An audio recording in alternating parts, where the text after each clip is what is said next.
O livro de Jonas, capítulo 2.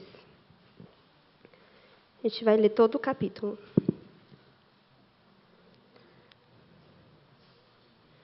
Diz assim: Dentre do peixe, Jonas orou ao Senhor, o seu Deus, e disse: Em meu desespero, clamei ao Senhor e ele me respondeu. Do ventre da morte, gritei por socorro e ouviste o meu clamor. Jogaste-me nas profundezas no coração dos mares, com correntezas formavam um turbilhão ao meu redor. Todas as tuas ondas e vagas passaram sobre mim. Eu disse: Fui expulso da tua presença, contudo olharei de novo para o teu santo templo. As águas agitadas me envolveram, o abismo me cercou, as águas marinhas se enrolaram em minha cabeça, afundei até chegar aos fundamentos dos montes, a terra embaixo cujas trancas me aprisionaram para sempre. Mas tu trouxeste a minha vida de volta da sepultura, ó Senhor meu Deus. Quando a minha vida já se apagava, eu me lembrei de ti, Senhor, e a minha oração subiu a ti e ao teu santo templo. Aqueles que acreditam em ídolos inúteis desprezam a misericórdia, mas eu, com um cântico de gratidão, oferecerei sacrifício a ti. O que eu prometi, cumprirei totalmente. A salvação vem do Senhor. E o Senhor deu ordens ao peixe, e ele vomitou Jonas em terra firme. Essa é a palavra de Deus.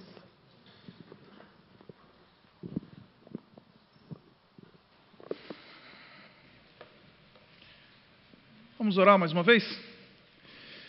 Pai, nos abençoa com a Tua palavra, de maneira que a gente possa extrair dela a vida, para andar na Tua presença e os valores que precisamos seguir, que estão de acordo com a Tua vontade para nós. Nos dirige só para o Teu Espírito, enquanto a gente lê a Tua palavra. Oramos assim em nome do Senhor Jesus. Amém. Esse é o segundo episódio que nós estamos trabalhando nessa série. Estamos falando sobre Jonas, o profeta urbano. E no domingo passado a gente falou bastante sobre o profeta decadente. Jonas como um profeta decadente. Jonas como um profeta desobediente que decidiu não levar a sério a vontade e o plano de Deus para a sua vida, a vocação de Deus para ele. E por causa disso desceu.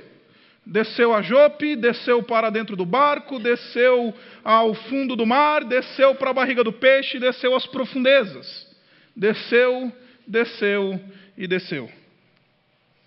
O cenário que a gente viu no domingo passado foi o cenário de um profeta que tinha acesso ao rei, que era um aristocrata, um indivíduo que possuía recursos a ponto de conseguir pagar a viagem para ele poder chegar do outro lado do mundo, um indivíduo que vinha de uma sucessão profética que lhe dava glamour e glória, porque ele era encarado como o sucessor do profeta Eliseu, mas alguém profundamente decadente, que embora aparentemente as coisas não tivessem aparentando decadência, era alguém que estava andando muito longe de Deus. Hoje a gente encontra um outro Jonas. Não aquele Jonas pomposo. Não aquele Jonas cheio de glória. Não aquele profeta que falou que ia acontecer lá nos dias de Jeroboão II e aconteceu. Agora nós temos um homem que está no mais profundo abismo, carecendo profundamente da graça de Deus. Então nós temos agora um profeta humilhado e arrependido. Enquanto no domingo passado a gente viu um homem que era decadente, dormindo profundamente dentro de um barco, hoje a gente tem um homem profundamente humilhado e arrependido, orando profundamente ao Senhor. E o versículo 2, ele fala para nós uma coisa muito interessante. Ele diz assim: em meu desespero clamei ao Senhor e ele me respondeu, do ventre da morte. É interessante que Jonas ele se viu a sua decadência levando ele ao mais profundo abismo que ele poderia chegar, no ventre da morte. A lição aqui é muito simples, queridos, e aqui eu preciso retomar aquela temática do domingo passado, mas embora nós não levemos a sério a nossa vida com Deus muitas vezes, e não levemos a sério os nossos pecados diante de Deus, os nossos pecados, eles têm poder para nos levar para o mais profundo abismo. E a palavrinha usada aqui, em hebraico, é uma palavrinha que dá aquela ideia de sepultura. O pecado mata, o pecado é perigoso. Enquanto eu estudava esse texto, me via à mente aquela figura que eu não sei se você está acostumado a ver, naqueles lugares em prédios grandes, que você tem aquele transformador de alta tensão. E normalmente quando você chega nesses lugares, a primeira coisa que você vê lá é um sinal amarelo, bem grande, para todo mundo poder ver, e diz assim: perigo de vida. Perigo de vida. Pecado é perigo de vida. Pecados não tratados têm o poder de nos levar para o mais profundo abismo.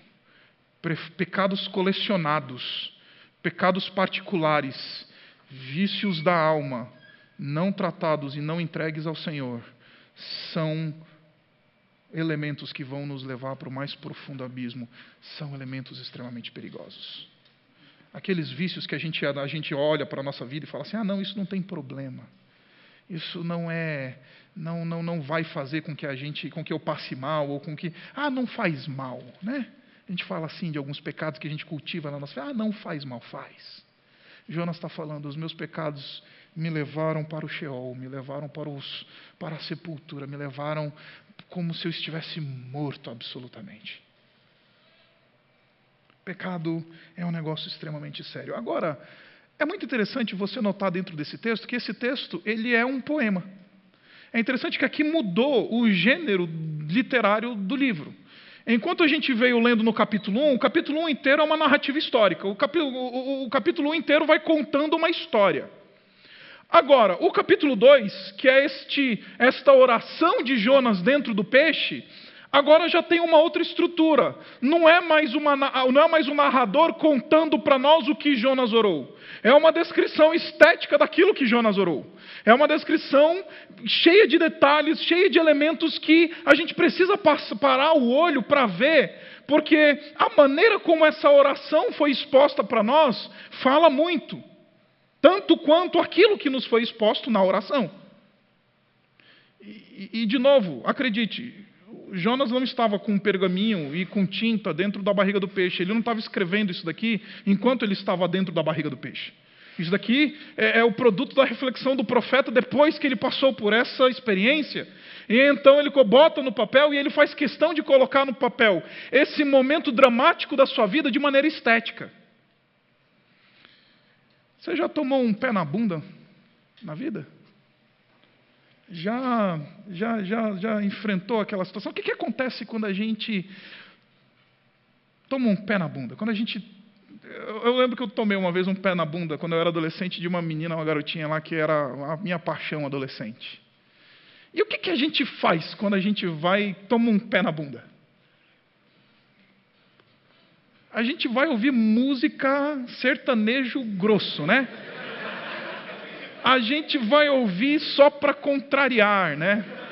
Eu lembro que quando eu era adolescente, estava na moda aquele pagode dos anos 90. E aí eu lembro que a única coisa que eu conseguia ouvir, por causa da minha tristeza, por causa da minha angústia de ter tomado um pé na bunda da menininha lá que eu amava na escola e tudo mais, era aquele sertanejo assim mais fajuto que tem. Agora, por que a gente vai ouvir sertanejo e não vai ouvir música clássica, por exemplo? Por que a gente vai ouvir isso daí e ouvir aquelas músicas que têm, às vezes, um tom mais triste, uma temática um compasso mais lento, e a gente não vai ouvir samba de dois tempos e quebrado? Por quê? Porque essas músicas, elas têm o poder de reverberar com o nosso coração, né? Eles têm o poder de reverberar com aquilo que a gente está sentindo, né? Eu não sei quais são as evidências, né?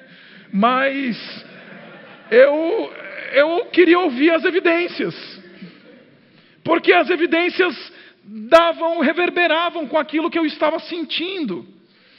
Essa descrição artística que o poeta, ainda que seja uma poesia bem fajuta, e é mesmo, essa descrição artística, ela tem o poder de reverberar com aquilo que a gente está sentindo. E eu tenho a sensação de que é por isso que Jonas coloca a sua oração em forma de poesia. Porque mais para frente isso daqui ia ser cantado. Mais para frente isso daqui ia ser recitado. Mais para frente, isso daqui ia reverberar com o coração de outras pessoas que iriam também se sentir desamparadas e no mais fundo abismo.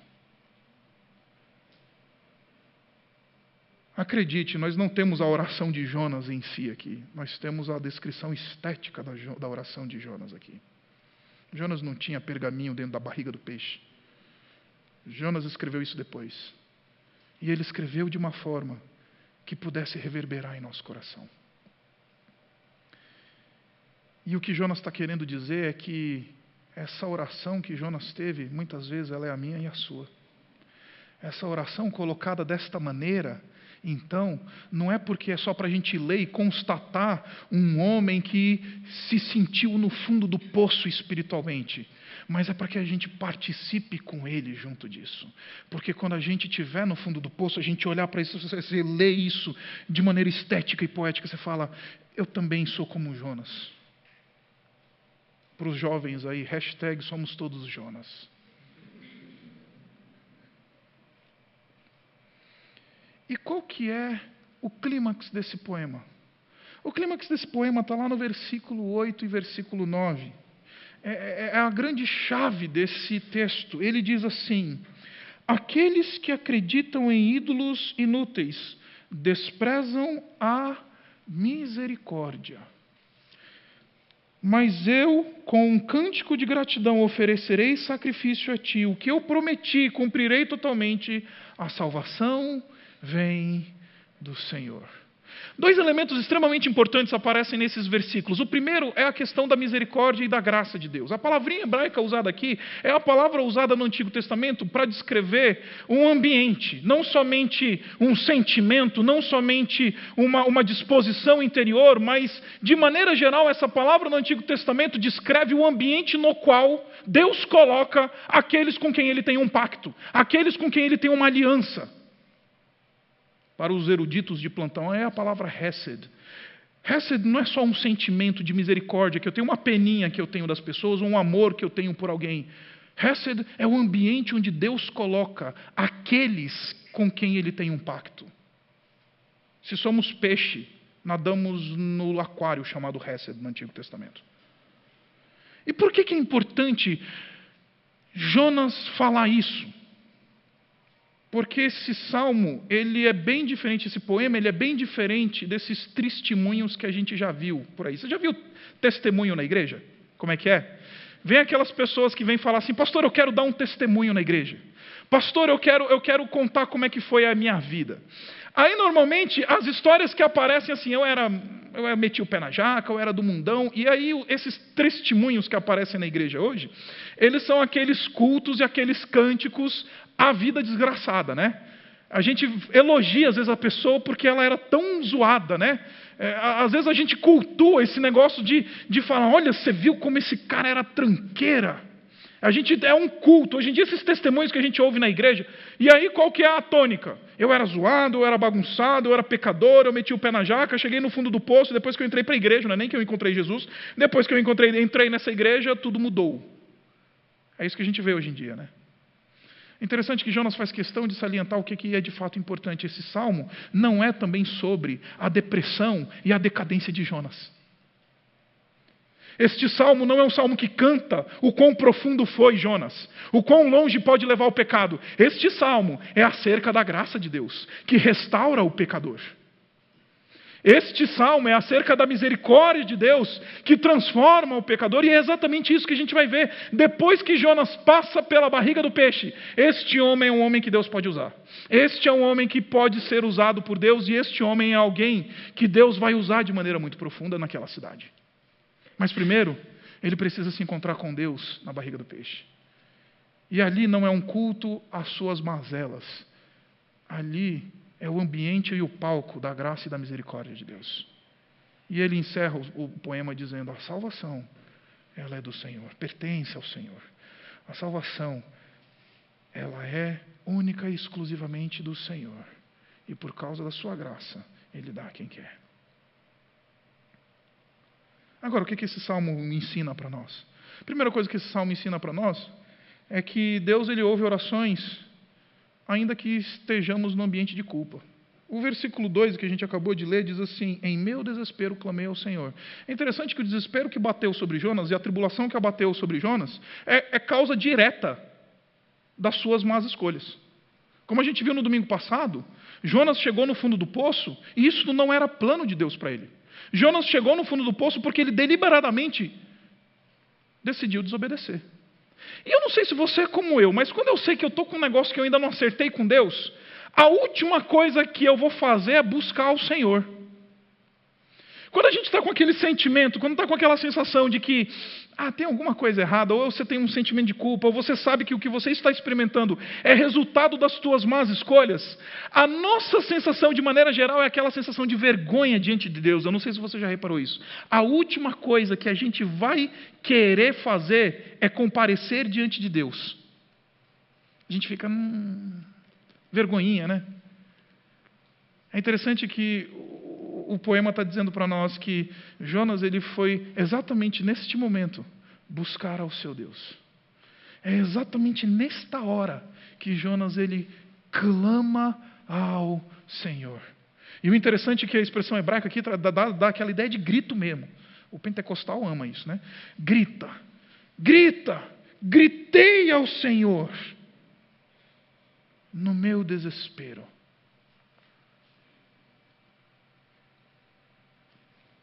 É muito simples a aplicação disso daqui, querido.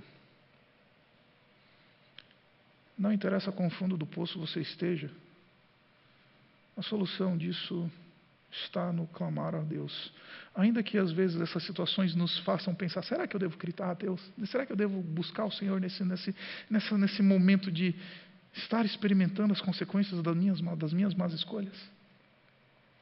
Jonas, ele busca o Senhor, ainda que esteja nesse ambiente. O versículo 3 e o versículo 4, ele reconhece uma outra coisa.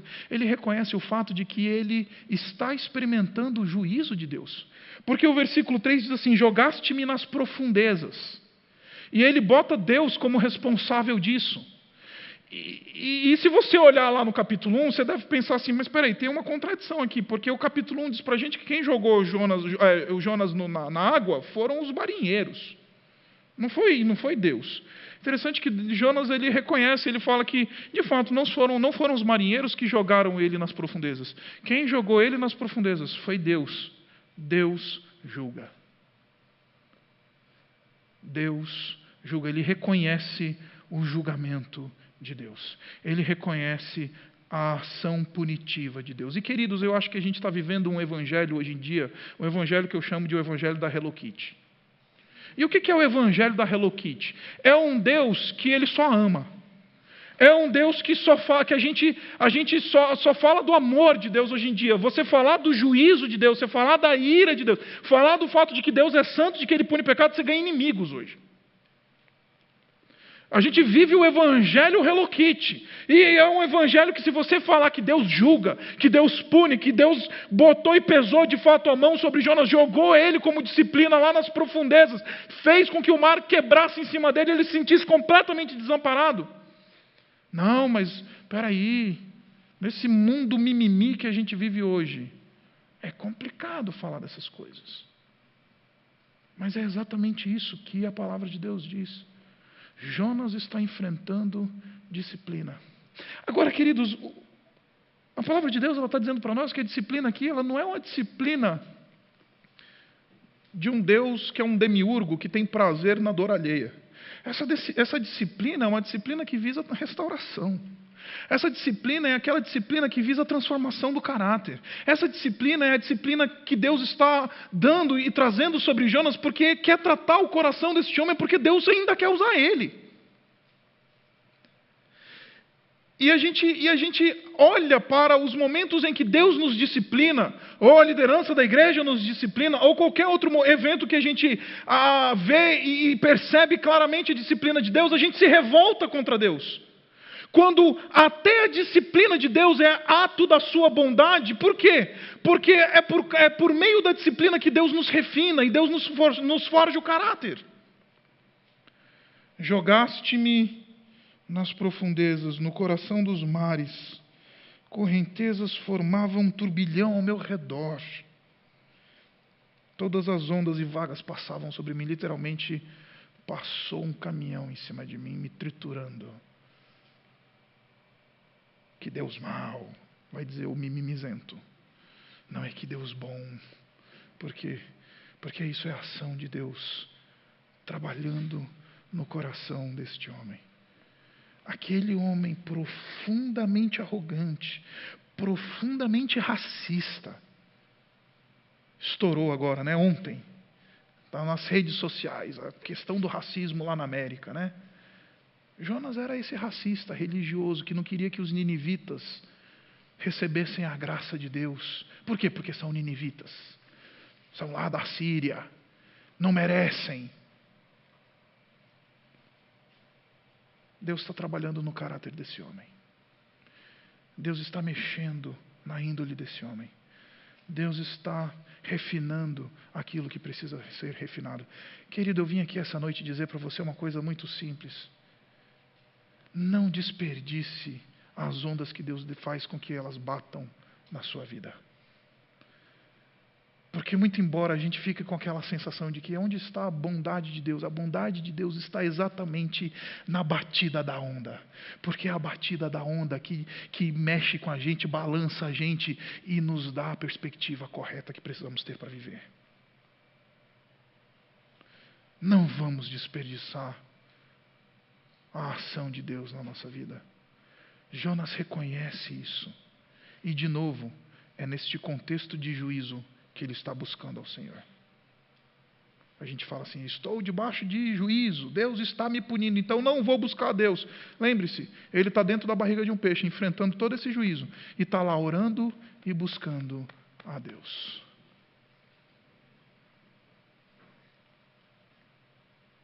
Deus, ele é tão amoroso, Deus, ele é tão bondoso, que até o seu juízo visa a nossa reparação. Visa a nossa restauração, visa o refinar do nosso caráter. Até a sua ação de justiça visa o nosso bem. E aí, gente, a aplicação é óbvia e a ilustração também. Estamos no Dia dos Pais. E o que o pai faz com o filho? Disciplina o seu filho. Por quê? Porque o ama profundamente. E quer que o seu filho amadureça e cresça. Quer que o seu filho tenha um traço de caráter conforme a vontade de Deus. Muito embora, às vezes, o filho duvide disso quando está passando por disciplina. Eu lembro que quando eu era criança, meu pai ele me disciplinava, ele falava um negócio que me doía, cara. Porque eu já contei para você a história, eu não sei se eu já contei, mas eu normalmente conto, eu vou contar para você a história do cano quebrado da minha casa lá em Roraima. Eu cresci no estado de Roraima, meu pai foi pastor lá, e eu jogava bola. Jogava bola lá, tinha um gramado. Acredite, embora gordinho, eu gostava de jogar bola. E tinha um gramado lá na frente da nossa casa lá em Roraima, e era um gramado que ele era sensacional para jogar futebol. Cara...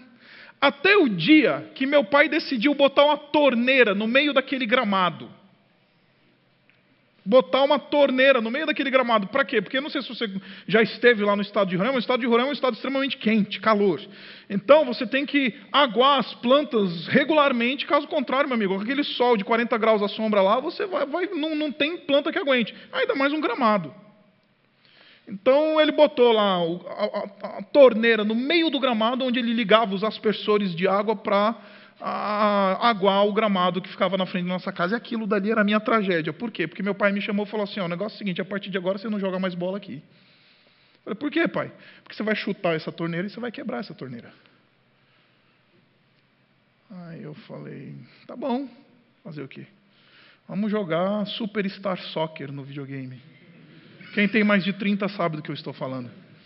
E aí, não tinha. Num belo de um dia, meu pai virou para mim e falou assim, estou saindo. Tá saindo. Vai demorar, pai? Vou resolver coisa de banco, vou fazer um monte de coisa e tal, tá jóia. Meu pai saiu, saí berrando na rua. Aê, galera, os amigos da rua. Joga bola! Vamos jogar bola! Vamos. Aonde, Zacão? Lá em casa. Ô, velho, seu pai falou que não é para jogar bola lá na sua casa. Não, tá de boa. E, gente, eu sou ruim no futebol. Eu sou ruim. Parece que estão planejando aí o society da Urbana. Então, a gente vai jogar uma bola junto aí e vocês vão ver o quão eu sou ruim. A minha esposa está rachando o bico de rir, porque ela já... Porque eu sou ruim de bola, eu admito. Se eu tivesse intencionalmente tentando acertar aquela torneira, eu jamais ia conseguir. Eu jamais ia conseguir acertar aquela torneira de maneira proposital. Mas eu, lá, Roberto Carlos, meti um canudo ali que adivinha onde pegou uma bola? Estourou o cano e virou um chafariz no meio do gramado. E é interessante porque quebrou o gramado, estourou aquele negócio, todo mundo ficou olhando para a cara do outro, né? Os meus amigos, saíram fora correndo. Sabe a criança, quando vê que aconteceu alguma coisa errada, sai fora correndo, deixa você sozinho, você fala, eita, e agora? O que eu fiz? Garoto esperto, vai lá, fechei o registro da casa. Fechei o registro, acabou o aguaceiro no gramado, toca para dentro de casa. Meu pai voltou, aparentemente não tinha nenhum problema. De repente, a moça que trabalhava lá em casa virou e falou assim, para o meu pai, pastor, acabou a água.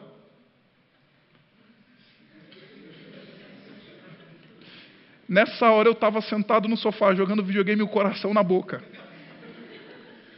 Acabou a água, pastor. Estranho, não vi que ia faltar água. Por que será que a caixa d'água esvaziou também? Saiu, mexeu nas torneiras em casa, não sei o quê. Eu lá naquela oração, não leva ele para fora, Senhor, não leva ele para fora, Senhor. Meu pai saiu, foi no jardim. Claro, foi conferir o registro. Ele abriu o registro, eu ouvi de dentro de casa o chafariz de novo. Já sei o que aconteceu. Meu pai me chamou, entrou em casa, calmo como ele é. Calmo, meu pai é uma pessoa extremamente calma. Sentou no sofá do meu lado, falou, filho, a gente precisa conversar, né? Você estava jogando bola, não estava? Estava, pai. O que o papai tinha falado para você? Tinha falado que eu não podia jogar bola. Então, você não jogou bola e não quebrou o cano? Quebrei. Papai vai disciplinar você. Não, pai, compra um cano novo que eu conserto. Não, papai vai disciplinar você, porque se ele não disciplinar você, ele vai ser desobediente como você. E fui disciplinado. Eu não tenho dúvidas de que o meu pai, as horas que ele mais me amava, hoje, olhando para trás, eram essas horas. Porque eu cresci tendo alguém que dizia para mim, aqui, aqui, aqui. Isso é expressão de amor. Jogaste-me nas profundezas, no coração dos mares. Isso é expressão de amor. Isso é Deus trabalhando no coração do seu profeta. Isso é Deus mexendo. Está passando por isso? Deixa Deus trabalhar. Espero que a sua oração essa noite seja, Senhor, está batendo. Então trabalha.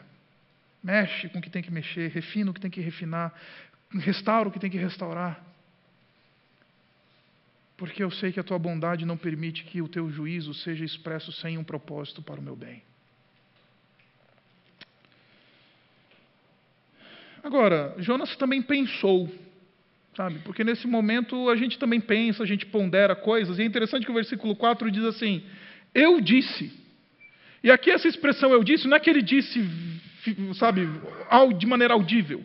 Aqui ele está dentro do peixe e ele pensou essas coisas que ele ponderou isso daqui que ele falou. Ele diz assim: fui expulso da tua presença, contudo olharei de novo para o teu santo templo. E aí esse versículo, às vezes a gente não consegue entender muito, porque a gente fica... O que tem a ver falar do templo dentro da barriga de um peixe, no fundo do mar Mediterrâneo? Tem alguma coisa errada com... Eu acho que Jonas não devia estar bem aqui. O templo, todas as vezes que a palavra de Deus, especialmente o Antigo Testamento, fala do templo, diz respeito a subir para o templo. Ir para o templo é subir. Por quê? Porque ir para o templo é encontrar-se com Deus. Ir para o templo é ir para o lugar onde Deus mora. É estar na presença de Deus. Então, sempre que a palavra de Deus fala de subir a Jerusalém, subir ao templo, a palavra de Deus ela traz essa ideia de que a pessoa, quando está indo em direção ao templo, indo cultuar o Senhor, ela sempre está subindo. É interessante agora, caiu a ficha desse negócio de que ele era decadente. Ele desceu tanto. E aí lá no fundo do poço, ele sabe qual que é aquilo que vai lhe dar esperança nesse momento, aquilo que vai produzir transformação nesse momento. Eu vou me lembrar do templo. Eu vou olhar para o teu santo templo. Aqui me parece, a maioria dos comentaristas desse texto, eles fazem um paralelo desse texto com o texto de Lucas capítulo 16, a parábola do filho pródigo. Quando o indivíduo ele chegou no final, no fundo do poço, e no fundo do poço para aquele judeuzinho ali era cuidar de porcos e comer alfarrobeiras de porcos. E aí o texto lá em Lucas capítulo 16 diz assim, ele se lembra e fala: quantos servos dos meus pais têm comida à vontade, eu aqui passando fome, por-me-ei a caminho e voltarei ao meu pai. O que Jonas está falando aqui, poeticamente, eu me arrependo. Eu tenho que voltar para um lugar para onde eu nunca devia ter saído. Eu me arrependo. Eu vou olhar e eu não posso mais tirar o olho do teu santo templo. Eu não posso mais sair da tua presença e ponderar o fato de que eu posso algum dia sair debaixo dos teus olhos, Senhor. Porque era exatamente isso que Jonas achava quando ele saiu da sua terra, provavelmente era Gat-Hefer, desceu para Jope achando que ia fugir da presença de Deus. No final das contas, e caiu a ficha, não dá para fugir da presença de Deus. No final das contas, não dá para sair do seu controle soberano. Às vezes a gente acha que a gente pode sair, do controle soberano e sair debaixo do controle de Deus. Mas o texto está dizendo para nós, Jonas está reconhecendo uma coisa muito simples. Não dá para fugir de Deus. Eu vou voltar para onde nunca devia ter saído. Eu me arrependo. Essa é a maneira poética que ele tem para descrever. Estou arrependido do que fiz. Estou arrependido desses caminhos que tomei. Estou arrependido de onde vim chegar. Estou arrependido do meu orgulho que me trouxe até aqui. Estou arrependido.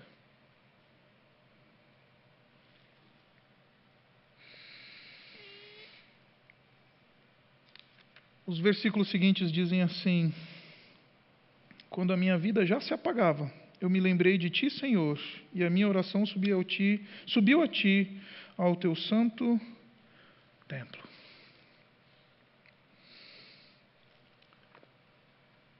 Deus, Ele livra a gente na hora que Ele quer e não na hora que a gente espera. É interessante que Deus, Ele agiu na hora que Ele quis.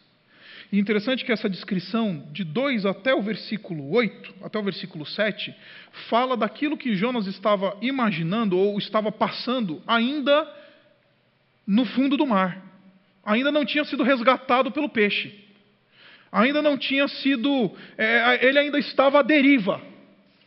Interessante que o poema inteiro está falando: as ondas quebraram em cima de mim, as elas se amarraram na minha cabeça, a coisa bateu. E esse poema narra não o que aconteceu dentro do peixe, mas o que ele estava experimentando à deriva, até o peixe chegar nele.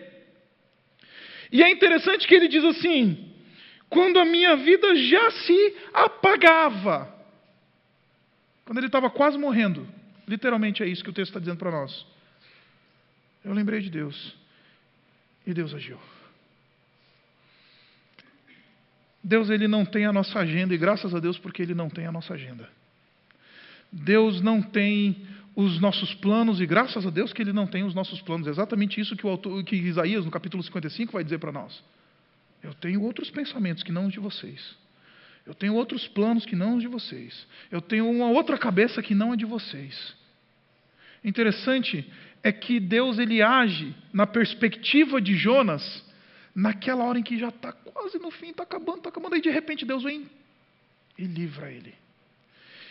E da perspectiva de quem está passando por isso, é ruim, né? Pô, Deus não podia livrar antes? Bater na água já não podia estar lá o peixe esperando?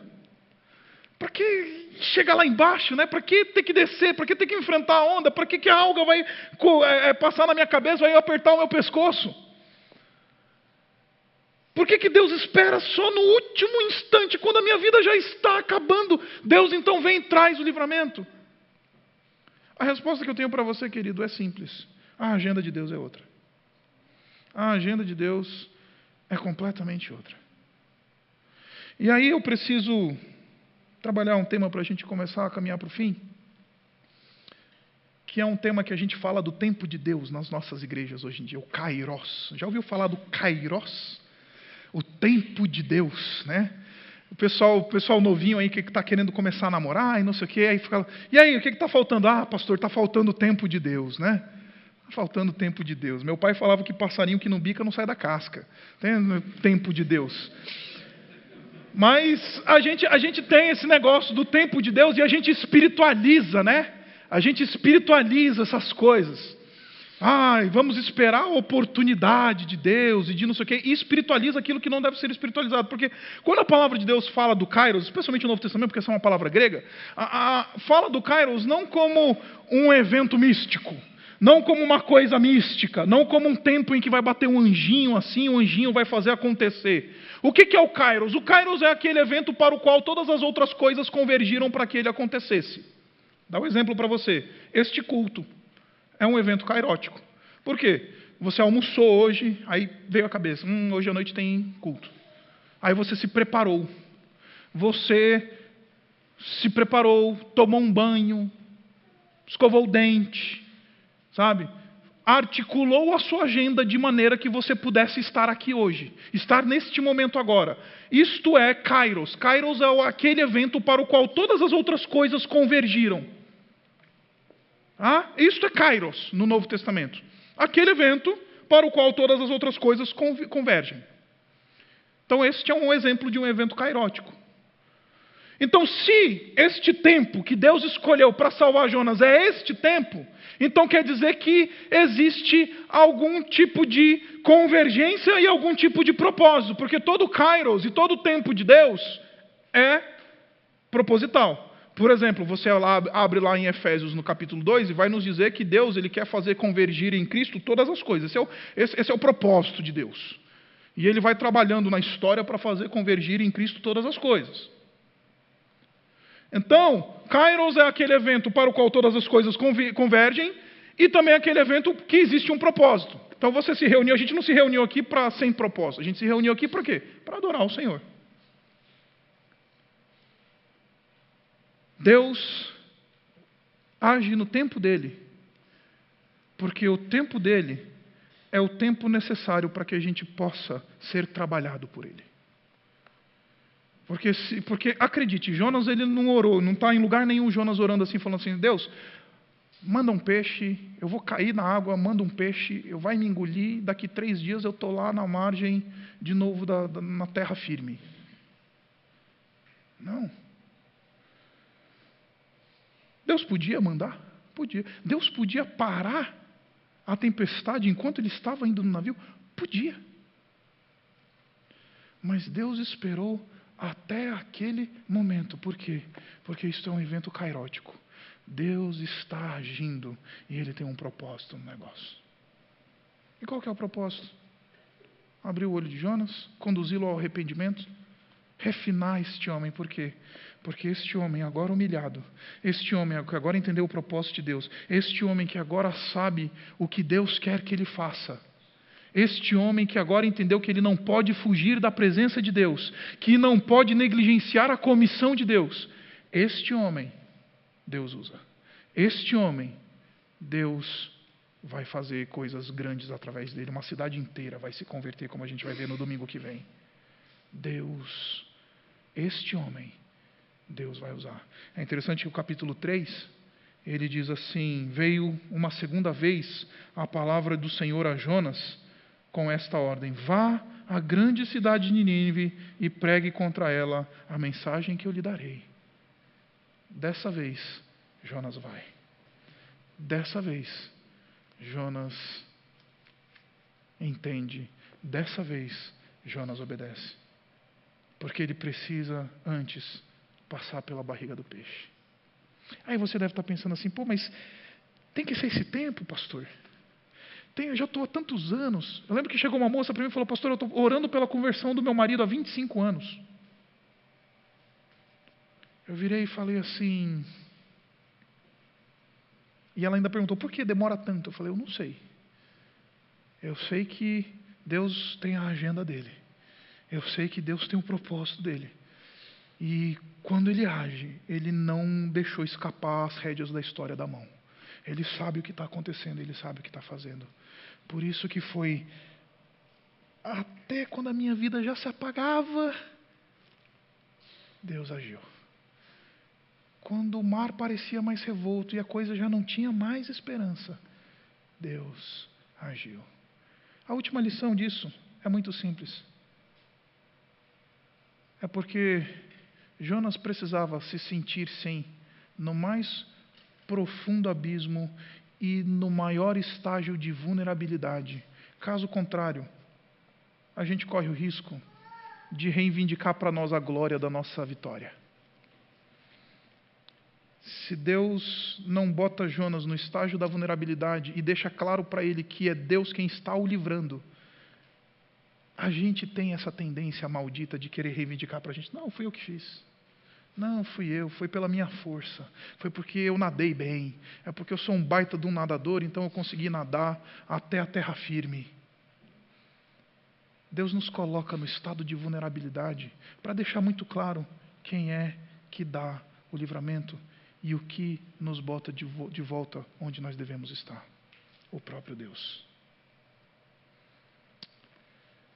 Quando o Senhor Jesus Cristo ele ponderou sobre essa história, lá em Mateus no capítulo 12, ele ponderou de maneira muito interessante, porque ele estava numa discussão, a partir do versículo 12 e 38, quando ele estava numa discussão com os fariseus. Os fariseus chegaram para Jesus e falaram assim: faz um milagre aí para a gente, faz um sinal aí para a gente, faz um negócio aí para a gente ver e curtir. Tentaram tratar Jesus meio que como um macaco de circo. Aí o Senhor Jesus Cristo respondeu no versículo 39, 12 e 39, ele diz assim: ele respondeu: uma geração perversa e adúltera pede um sinal miraculoso, mas nenhum sinal lhe será dado, exceto o sinal do profeta Jonas.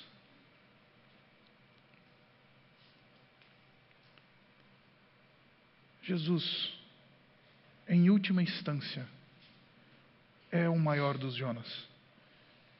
Que enquanto Jonas ficou 3 dias e 3 noites dentro do peixe, teve um homem, Jesus Cristo, Filho de Deus, que ficou 3 dias e 3 noites debaixo da terra. Este é o sinal maior. Este é o evento maior. Milagre não é um homem sobreviver 3 dias e 3 noites de maneira milagrosa dentro de um peixe. Milagre é este homem apontar para aquele que haveria de vir e que iria receber esta sentença de Deus, como Jonas recebeu essa sentença de Deus. Deus levou o Senhor Jesus Cristo até o Sheol, até a sepultura. Deus atirou o seu filho nas profundezas. Deus levou o seu filho. Aí a pergunta que você deve estar fazendo é: o que tem a ver Jonas com Jesus Cristo? Porque o Senhor Jesus Cristo, ele morreu não para fazer da gente cabeça e não cauda, como dizem por aí. O Senhor Jesus Cristo morreu para nos redimir de nosso pecado e nos refinar e nos fazer semelhantes ao seu Filho.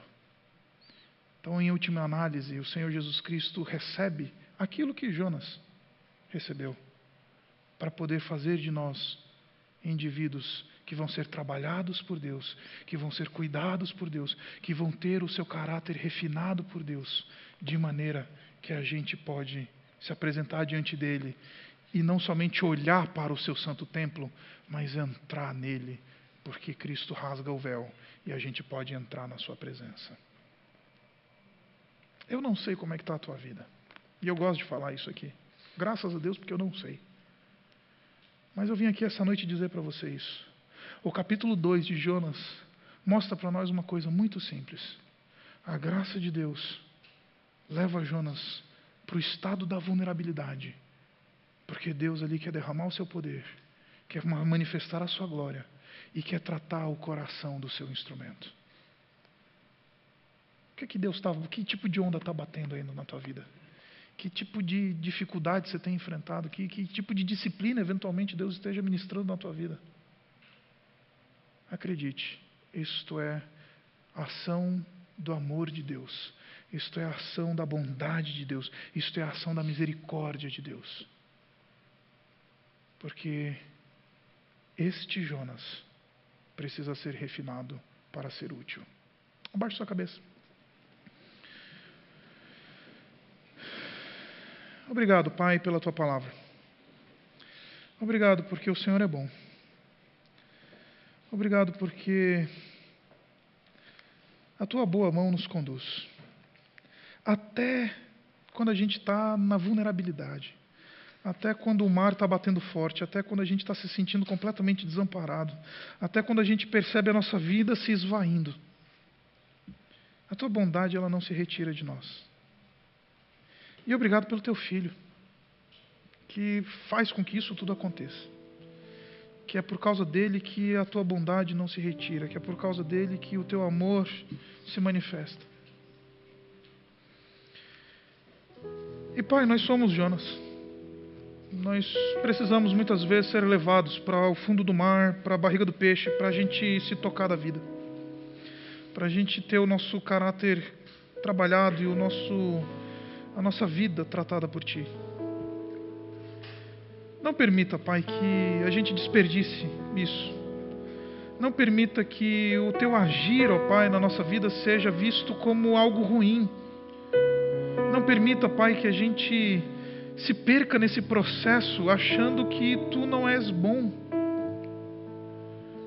Mas ajuda-nos, Pai, a encarar a tempestade e o fundo do mar e a barriga do peixe como a Tua bondade, cuidando e refinando o nosso caráter, nos levando à semelhança do Teu Filho, de maneira que a gente possa, mais do que olhar o Teu santo templo, por causa do Teu Filho, adentrar nele, como filhos Teus, adotados pelo sangue de Jesus.